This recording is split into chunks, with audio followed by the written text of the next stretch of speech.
Magandang araw mga papaniki at sana kayo ay nakasubscribe na sa aking YouTube channel na Papa Niki. Sa mga nakikinig dyan na hindi pa nakasubscribe, sa mga hindi gusto yung video ko, sana po ay mag-subscribe na kayo. Malaking tulong na po yan sa akin. So, ngayon ay meron na naman tayong babasahing isang kwentong katatakutan at tungkol ito sa tiktik, ang kalansing sa bubungan. Ang title ng ating babasahing kwentong katatakutan ngayon. Ito po ay paalala lang po, ito po ay isang kathang isip lamang at hindi po ito base sa totoong buhay. Kung may mga pangalan man na nababanggit ay isa lang po itong kathang isip. So huwag kayong magagalit kung kapangalan nyo ang nabanggit sa aking kwento.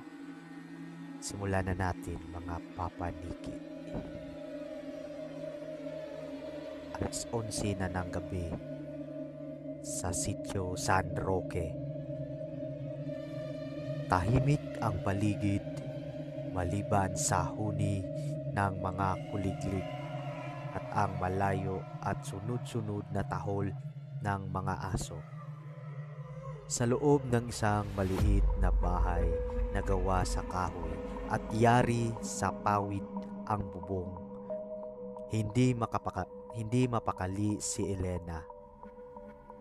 9 na buwan na ang kanyang tiyan. Anumang araw ay nakatakda na siyang manganak. Tulog na Elena, pag-amo ng kaniyang asawang si Cardo. Nakalak ang lahat ng pinto at bintana, huwag kang mag-alala. Ngunit may kakaibang pakiramdam si Elena. Ang kanyang tiyan ay tila kumikibot sa kaba. Maya-maya, narinig nila ang isang tunog na nagpatayo sa kanilang mga balahibo. Tik-tik, tik-tik, tik-tik. Mahina ang tunog, tila nanggagaling sa malayo. Sinasabing kapag malakas ang huni ng tiktik, malayo pa ito. Pero kapag humina at halos pabulong na ang tunog, ibig sabihin ay nasa malapit na ang nilalang. Biglang narinig ni Cardo ang isang kalansing sa ibabaw ng kanilang bubungan. Hindi ito tunog ng pusa. Mas mabigat ito. Tila may gumagapang na tao na may matatalas na kuko. Nanlaki ang mga mata ni Elena nang tumingala siya sa siwang ng kanilang kisaming yari sa kawayan. Mula sa itaas, may unti-unting bumababa na isang mahaba, maputla at malagkit na bagay. Tila ito isang sinulid, pero mas makapal at gumagalaw ang dila ng tiktik. Gutom na gutom ang nilalang. Alam nito na sa ilalim ng bubong na iyon ay may isang buhay na sariwa at malapit ng isilang. Ang dila ay dahan-dahang bumababa, pilit na inaabot ang tapat ng tiyan ni Elena. Cardo! Tili ni Elena habang itinuturo ang itaas. Agad na kinuha ni Cardo ang kaniyang itak at ang isang mangkok na puno ng asin at dinurog na bawang. Isinaboy niya ang asin sa dila ng nilalang. Isang nakapangingilabot na tili na parang pinaghalong huni ng ibon at boses ng matanda ang umalingaw-ngaw sa buong sityo. Kasunod nito ang mabilis na pagaspas ng malaking pakpak. Kumaripas ng takbo si Cardo palabas ng bahay at itinapat ang kaniyang flashlight sa itaas ng puno ng kaibito. Doon, nakita niya ang isang anyong tao na nakakapit sa sanga, payat na payat. Ang balat ay kulay abo at ang mga mata ay nanlilisik na kulay pula pa.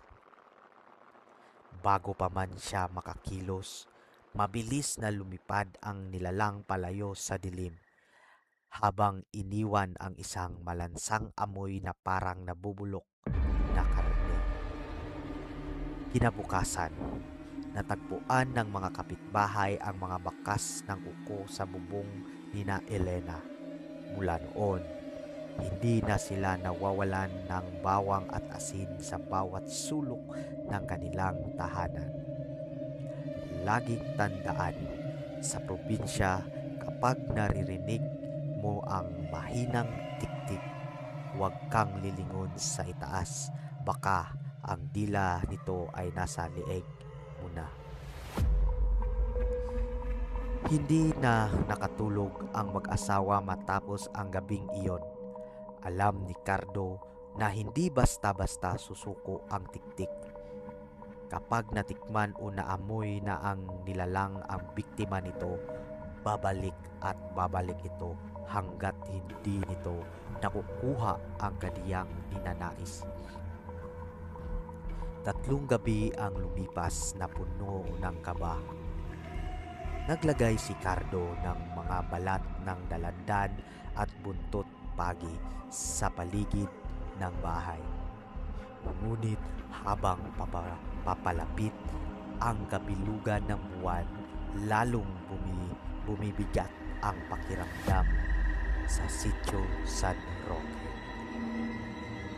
Isang gabi, biglang bumuhos ang malakas na ulan, kasabay ng dagundong ng kulog ay ang biglang pag-atungal ni Elena. "Cardo! Manganganak na yata ako!" Nataranta si Cardo. Hindi siya makakaalis para tumawag ng hilot dahil sa lakas ng bagyo at sa takot na iwan ang asawa. Sa gitna ng hirap ni Elena, muling narinig ang pamilyar na tunog. Ngunit sa pagkakataong ito, hindi lang isa. Tik tik tik, tik tik, tik tik, tik tik tik tik, tik tik, tik tik, tik tik. Mula sa iba't ibang direksyon ang tunog. Hindi lang isa ang dumating. Tila dinala ng amoy ng dugo ng nanganganak ang buong kawan ng mga tiktik. Biglang nawasak ang isang bahagi ng kanilang bintana. Isa lamang, isang kamay na mahahaba ang kuko ang pumasok. Pilit na inaabot ang trangka ng pinto. Sa itaas, ang bubong ay tila binabakbak ng matatalas na tuka. "Huwag kayong lalapit!" sigaw ni Cardo habang siwas ang kaniyang itak na binasbasan ng langis at bawang. Isang tiktik ang nakalusot sa kesame. Isang babaeng hukluban na ang mukha ay tila sa ibon. Payat ang katawan at ang dila ay parang latigo na humahampas sa hangin. Agad itong sumunggab kay Elena, ngunit mabilis si Cardo. Isinaksak niya ang itak sa dibdib ng nilalang. Umalingaw-ngaw ang isang sigaw na hindi makatao. Ang tiktik ay nagliyab at naging abo, ngunit mas marami pa ang sumusubok pumasok. Sa gitna ng kaguluhan, isang malakas na iyak ng sanggol ang namayani sa silid. Isinilang na ang anak nina Elena. Ngunit sa sandaling iyon, ang pinakapinuno ng mga tiktik, isang dambuhalang nilalang na may itim na pakpak, ay bumagsak mula sa bubungan. Ginamit ni Carlo ang huling sako ng asin. Isinaboy niya ito sa buong paligid ni Elena at ng sanggol, na lumikha ng isang proteksyon na hindi malampasan ng mga tiktik. Ang mga nilalang ay nagpupumiglas. Nasusunog ang balat sa tuwing madidikit sa asin. Nang sumikat ang araw, unti-unting nagsialis ang mga tiktik at bumalik sa kani-kanilang anyong tao sa kabilang baryo. Dala ang mga paso at sugat mula sa labanan. Ligtas ang sanggol, ngunit si Cardo ay natagpuang duguan sa pintuan. Yakap-yakap pa rin ang kaniyang itak. Nakaligtas sila, pero alam ng buong sityo na ang panganib ay hindi pa tapos. Sa gabi, kapag tumahimik ang paligid, maririnig pa rin ang mahinang huni sa malayo.